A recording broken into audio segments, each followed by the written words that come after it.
طبعا وزي اي حد ساب اليوتيوب فتره وراجع مش عارف يبدا منين ولا يبدا ازاي. هل يرجع لنفس المايك القديم زي اللي انا لابسه دلوقتي اللافلير مايك، ولا يجيب مايك جديد، ولا ايه الدنيا؟ خاصه ان انا اتنقلت من دوله لدوله تانية خالص. عشان كده قررت ابدا زي اي واحد بيبدا على اليوتيوب، ادور تاني في المايكات واشوف ايه احسن مايك ممكن ابدا بيه. بدات بالمايك البويا الباي ام 1 زي ما انتم شايفين كده، وعملت بيه الفيديو اللي فات اللي مش هينزل دلوقتي، هينزل بعد كده. ففي النهايه بعد عده اختيارات كتير وقع اختياري على المايك الماونو ده. وفي حلقه النهارده هقول لك اشمعنى المايك ده بالذات، واشمعنى الفئه بتاعته اللي اخترتها دونا عن اي فئه تانية. فبدون بقى مقدمات كتير يلا بينا نبدا الحلقه على طول.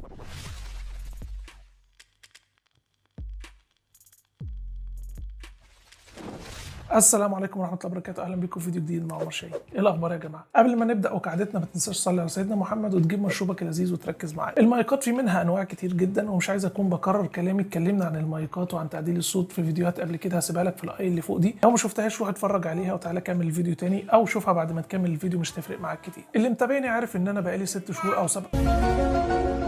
اللي متابعني عارف اني منقطع عن اليوتيوب بقالي 6 أو 7 شهور، وزي ما قلت لكم انا انتقلت من مصر للمملكه العربيه السعوديه، فكان لازم ابدا الرحله تاني من الاول، سواء ان انا اعمل سيت اب جديد او اشوف المايك اللي هيكمل معايا. وزي ما قلت لك في اول الحلقه ان المايك اللي بتكلم بيه دلوقتي هو البويا باي ام 1. اي مايك انصحه طبعا لاي حد مبتدئ على اليوتيوب، ولكن انا ببقى محتاج نظرا لان انا بدي كورسات على يوديمي، ونظرا لشغلي الكتير بان انا بستخدم مايكات، كان لازم مايك يعني ينقلني من خطوه المبتدئ للمتوسط. مش هنقول الاحترافيه الكامله ولكن المتوسط. دورت في المايكات كتير، لقيت ان انسب حاجه تناسبني هي الدايناميك او الكوندنسر، ولكن البادجت اللي انا كنت عاملها مش كتيره، وكمان مش عايز اجيب ادوات كتير. عايز ان انا يدوب احط المايك اوصله بالكمبيوتر او بالجهاز اللي هصور بيه وخلاص ابدا على كده. عشان كده وقع اختياري على مايك الماونو اللي قلت لكم عليه ده. والمايك ده تحت فئه اليو اس بي. اي نعم في منه اكس ال ار، والاكس ال ار بيكون احسن جدا بحيث ان انت تدخله على اوديو انترفيس وتقدر تتحكم فيه وتعليه وتوطيه، ولكن زي ما انا قلت لك الوضع معايا دلوقتي ان انا مش عايز ادخل في التفاصيل دي كلها، ومش عايز اجيب حاجات كتير واصحم الدنيا. فاخترت المايك اليو اس بي. هو مايك كوندنسر بيلقط نمط الصوت بتاعه كارديويد من اتجاه واحد، مش اومني دايركشنال، يعني بيلقط من الاتجاه الامامي بس. فعشان كده اخترت المايك ده. فبدون بقى كلام نظري كتير، خلونا نجيب المايك دلوقتي مع بعض وهنعمل له انبوكسنج عشان نشوف ايه المميزات اللي في المايك ده وايه اللي بيجي في العلبه بتاعته، وكمان نجرب تجربه الصوت مع بعض.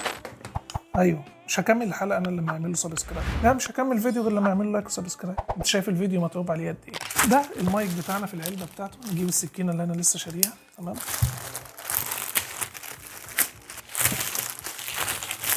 زي ما انتم شايفين ده المايك بتاعنا. زي ما انتم شايفين كده المايك ماونو يو بي ام 401. المايك برضو بيجي عليه العلبه، بيجي عليها كيو ار كود زي ما انتم شايفين كده، عشان تدخل على السايت بتاع الشركه او تعمل سكان للكيو ار كود فيقول لك هل المايك ده سليم ولا مضروب. نشوف بقى مع بعض ايه المحتويات بتاعه العلبه بتاعتنا. زي ما انتم شايفين اول ما بنفتح العلبه بيقابلنا البوب فلتر الاولاني والبوب فلتر الثاني. البوب فلتر ده اللي بيركب على المايك نفسه، وده البوب فلتر اللي بيركب على الحامل اللي بيجي مع المايك. تاني حاجه بتقابلنا بعد كده زي ما انتم شايفين هو كتاب التعليمات، ممكن نرميه. تمام، والحامل نفسه، الحامل اللي كنا شفناه مع بعض قبل كده في المايك البي ام 800. تمام، ولكن يعني نفس الكواليتي ما اظن ما اختلفتش كتير. بيجي معاه بعد كده ده ايه البان ده ولا ايه ده؟ بتاع السيليكا جل عشان لو في ميه او حاجه. وبيجي برضو القطعه دي عشان تربط السلك بتاعك فيها، ودي برضو قطعه تانية للسلك عشان بعد ما تعلق، بعد ما تحط الماونت بتاعك يظبط. وبيجي الشوك ماونت زي ما انتم شايفين كده، ده الشوك ماونت اللي بيتركب فيه المايك نفسه. وبيجي ده القاعده اللي بتتثبت في المكتب او بتتثبت في الترابيزه سواء انت هتحطه على ايه، وبيركب بقى فيها الحامل نفسه اللي هو ده. وبعد كده زي ما انتم هتشوفوا كمان شويه واحنا بنثبت مع بعض المايك. وده الكابل اللي بيجي، الكابل طوله كويس مش وحش، خلينا نفرده مع بعض.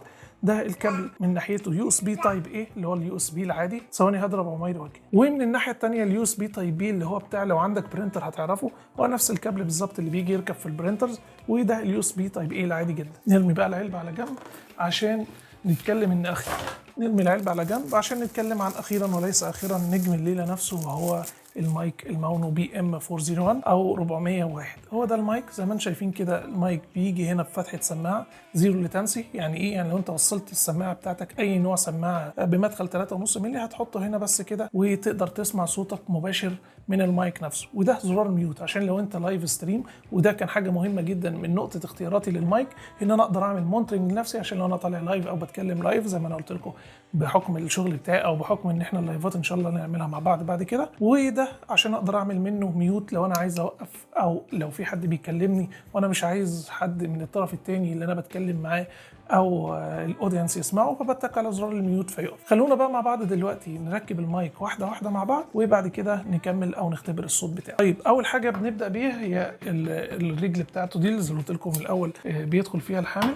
بعد كده ندخل الحامل بتاعنا في زي مشبك كده بيتشال عشان تدخل الحامل. بعد كده بتربط فيه عادي جدا خالص كده بالمنظر ده. كده انت شبه خلصت التركيب بتاعك خلاص، يعني اللي باقي خطوات بسيطه بعد كده ان انت بقى تركب الشوك ماونت وبعدين تركب المايك نفسه. طيب المايك بيركب ازاي في الشوك ماونت؟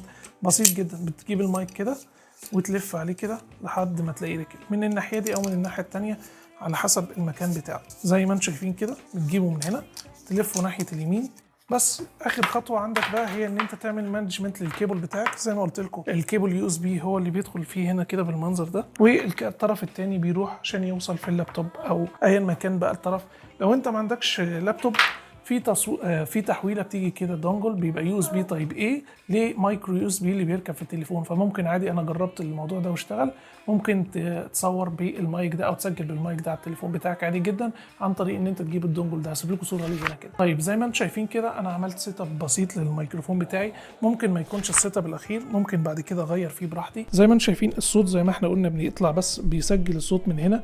يعني لو انا جيت اتكلمت من ورا هنا مثلا هتلاقوا الصوت بتاعي قل جدا، اما لو رجعت تاني هنا هتلاقوا الصوت احسن. فدي كده تجربه المايك بدون اي بوب فلتر وبدون تعديل وبدون اي حاجه. خلي بالك انا هجرب لك كل التجارب اللي جايه دي خام، زي ما هتطلع من البروجكت، زي ما هيطلع من المايك او من البروجكت اللي انا بسجل فيه، زي ما انا هعرضها لك في الفيديو على طول. في الاخر شويه هعمل شويه تعديل للصوت على برنامج ادوبي اديشن او عن خلال ادوبي بودكاست زي ما اتعلمنا قبل كده في الفيديوهات اللي هسيبها لك برده في الاي اللي فوق دي. وان شاء الله هسيب لك النتيجه في الاخر او في اخر الفيديو لما اجي اقول لك ان الصوت ده متعدل هسيبها لك. فكل اللي انا عمال اتكلم فيه ده كده الصوت بدون اي تعديل وبدون اي بوب فلتر. هنركب بقى البوب فلتر دلوقتي مع بعض ونشوف النتيجه هتختلف ولا لا. ده كده شكل المايك بالبوب فلتر الاولاني، وزي ما انتم شايفين كده هو دلوقتي بيسجل. عايز اوريكم حاجه، شايفين اللون الاخضر ده معناه ان المايك بيسجل. فكده باللون الاخضر هو شغال، ولو عملت زرار الميوت هيتحول للون الاحمر ومش هتشوفوا حاجه او مش هتسمعوا حاجه عفوا. كده رجع تاني التسجيل بتاعنا. وزي ما قلت لكم دي التجربه بالبوب فلتر. هركب لكم بقى البوب فلتر التاني عشان تشوفوا التجربه كده كامله لو هتستخدموا الاثنين بوب فلتر، او كمان هشيل البوب فلتر ده بعد ما اخلص اركب البوب فلتر ده وكده نسمع البوب فلتر الاثنين. كده انا بسجل الصوت والمايك قدامي زي ما انتم شايفين باستخدام الاثنين بوب فلتر، سواء البوب فلتر ده طبعا اي صوت رياح بيشيله اي حاجه ده بيشيلها، فده كده الصوت باستخدام الاثنين بوب فلتر بدون اي تعديل تماما. نشيل بقى البوب فلتر الاولاني ونشوف كده مع بعض تجربه الصوت. كده انا شلت البوب فلتر الاولاني اللي هو بيركب على المايك نفسه، ودي كده تجربه الصوت نفسه بالبوب فلتر ده بس بدون اي تعديل لما انا شلت البوب فلتر الاولاني. دلوقتي هنرجع بقى اشيل الاثنين بوب فلتر، او ممكن نكمل كده ونشوف المايك نفسه هو متعدل عليه ونسمع كده التجربه بتاعه المايك نفسه. كده انا شلت الاثنين بوب فلتر خالص نهائيا، ودلوقتي دي تجربه الصوت زي ما انت هتسمعها دلوقتي. معدل عليه شويه تعديلات بسيطه، اللي هو ان انا شلت النويز بس، عملت نويز ريدكشن وظبطت شويه تفاصيل الصوت بالايكولايزر وخلاص على كده. فهسيب لكم انتوا الحكم النهائي. من رايي انا المايك ممتاز جدا كقيمه مقابل سعر، وزي ما قلت لك ان انت هو يو اس بي زي ما انت شفتوا كده اللي انا عملته. جيت وصلت اليو اس بي تايب بي هنا، وصلت اليو اس بي تايب اي في الكمبيوتر وبدات اسجل على طول. وزي ما انا قلت لك مجموعه الاختيارات دي بتكون على بناء على تجربتك الشخصيه. في واحد تاني ممكن ما يرتاحش او ممكن يكون شغله مش مناسبه كتير ان هو يكون قاعد فيختار مايك وايرلس. في واحد تاني ممكن يكون الحريه بالنسبه له في ان هو يستخدم مايك لافالير زي اللي انا استخدمته وبدات بيه الحلقه بتاعتي. ففي النهايه الحكم الاخير ليك. انا دوري هنا ان انا اوضح لك مميزات وعيوب المايك، وان كنت ان انا شايف ان عيوبه بس ان هو يو اس بي، ان انت مش هتقدر تاخده وتحط اوديو انترفيس وتقدر تعمل بيه حاجات اكتر. لكن ما دون ذلك هو الكواليتي بتاعته كويسه، ما ان هو بيبصم بس دي الحاجه اللي ممكن نشوفها عيب او ممكن حد يشوفها عيب.